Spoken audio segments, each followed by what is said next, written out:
विद्यार्थी भाइ बहिनीहरू, आज म ताप भन्ने च्याप्टरसँग सम्बन्धित अत्यन्तै सरल गणितीय समस्याहरूको समाधान लिएर आएको छु र यो एसई एक्जामिनेसनको लागि धेरै महत्त्वपूर्ण भएको हुनाले विद्यार्थी भाइ बहिनीहरूलाई हेल्प हुन्छ भनेर ल्याएको छु। ल पहिलो हेरौँ है त।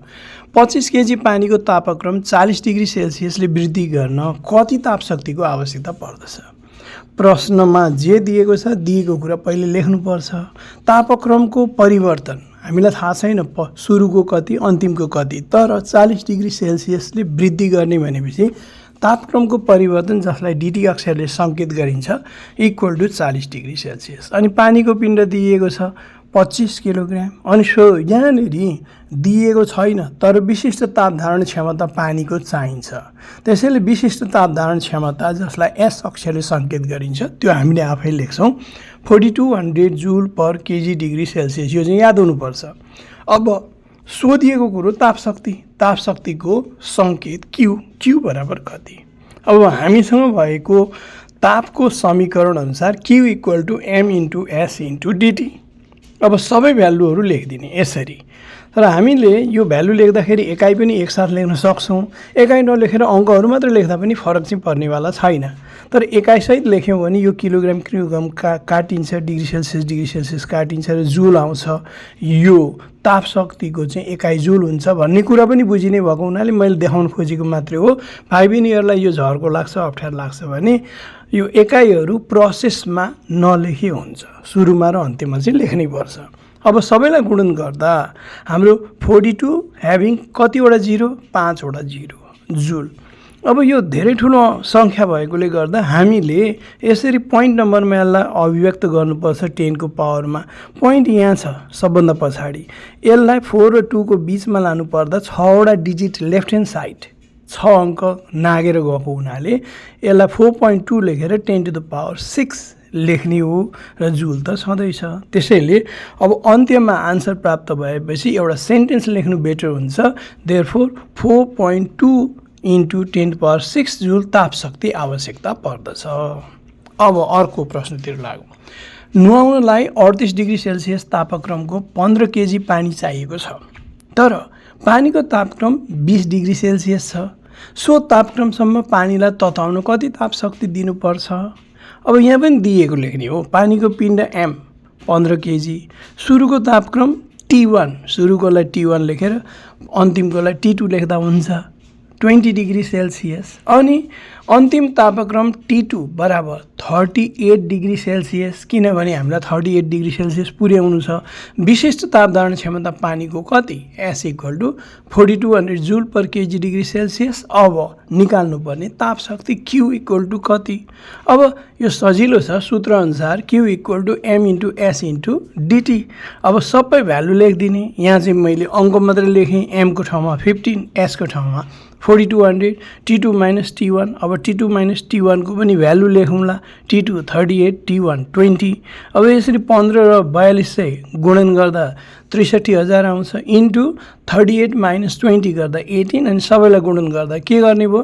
1134,000। अब यो 1 लाखभन्दा बढी छ, ठुलो अङ्क छ। यसलाई पोइन्ट नम्बरमा र 10 को पावरमा व्यक्त गर्दाखेरि पोइन्ट यहाँबाट उचालेर यो दुईटा 1 को बिचमा लानुपर्छ। कति अङ्क लेफ्ट ह्यान्ड साइडमा गयो भन्दा 6 अङ्क। त्यसैले गर्दा यसलाई हामी के लेख्न सक्छौँ? Therefore Q equal to 1.134 into 10 to the power 6 joule, किनभने 6 अङ्क लेफ्ट ह्यान्ड साइड हामीले सारेका छौँ। अब आन्सर प्राप्त भइसकेपछि हामीले एउटा सेन्टेन्स लेख्नु बेटर हुन्छ। त्यसैले देयरफोर आवश्यक तापको परिमाण 1.134 इन्टु 10 to the power 6 जुल हुन्छ। ल अब अर्को न्युमेरिकल हेरौँ है। 4 केजी पिण्ड भएको एउटा फलामको गोलालाई 20 डिग्री सेल्सियसबाट 10 डिग्री सेल्सियससम्म चिसो पारियो। यहाँ तताइयो होइन, चिसो पारियो। हिट जान्छ नि बाहिर। यसबाट कति ताप शक्ति निस्कियो? फलामको विशिष्ट ताप धारण क्षमता 460 joule per KG degree Celsius छ। दिएको कुरो लेखौँ। पिण्ड 4 केजी होइन, विशिष्ट ताप धारण क्षमता S equal to 460 joule per KG degree Celsius. सुरुको तापक्रम T1 equal to 20 degree Celsius, अन्तिम तापक्रम T2 equal to 10 degree Celsius. अब यहाँ सोधिएको चाहिँ ताप शक्ति कति भनिएको छ। अब यहाँनिर हामीले डिफ्रेन्स अफ टेम्परेचर सुरुमै निकाले पनि फरक पर्दैन है। तापक्रमको फरक डिटी बराबर के त? यहाँ त T1 माइनस T2 हो। किनभने चिस्याएको छ, T1 बढी छ, T2 कम छ, त्यसैले गर्दा यसले ताप शक्ति छोड्ने भएको हुनाले र सुरुको हामीहरूले T1 मान्यौँ 20, अन्तिमको 10 राख्यौँ T2 अनि 10 डिग्री सेल्सियस टेम्परेचर घटेको हो यसको। अब सूत्रअनुसार Q = M × S × dt तापको समीकरण यही हो। अब हामीले भ्यालु लेखौँ सबैको 4 kg 460 joule per KG degree Celsius र 10 डिग्री सेल्सियस अङ्क गुणन गर्ने, यहाँ केजी कट्टा हैन, अनि यो डिग्री सेल्सियस कट्टा माथि तल कटिन्छ अनि माथि एउटा जुल मात्र बाँकी रहन्छ, क्वान्टिटी अफ हिट जुलमै नाप गरिन्छ। त्यसैले Q = कति आउँछ 18400 जुल 18400। यो चाहिँ सानो अङ्क भएको हुनाले यसलाई मैले पोइन्ट नम्बर र 10 को पावरमा व्यक्त गरिनँ। अब एउटा सेन्टेन्स लेख्दैछु, देयरफोर फलामको गोलाले 18400 जुल ताप शक्ति गुमाउँछ। अब अर्को 4 केजी पिण्ड भएको एउटा प्रेसर कुकरको तापक्रम 30 डिग्री सेल्सियस छ।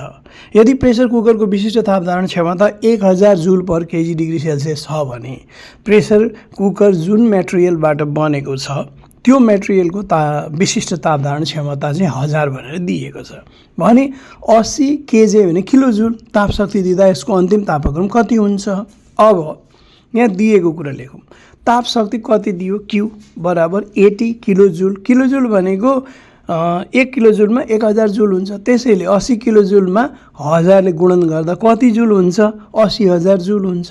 त्यस्तै पिण्ड M = 4 किलोग्राम। सुरुको तापक्रम T1 = 30 डिग्री सेल्सियस। यहाँ याद गर्नुपर्ने कुरा के छ भने यो ताप शक्ति जुलमा हुनुपर्छ, किलो जुलमा रहन दिनु भएन। क्यालोरी छ भने पनि जुलमै ल्याउनु पर्छ। अब अर्को विशिष्ट ताप धारण क्षमता दिएकै छ S 1000 जुल पर केजी डिग्री सेल्सियस अनि अन्तिम तापक्रम T2 कति।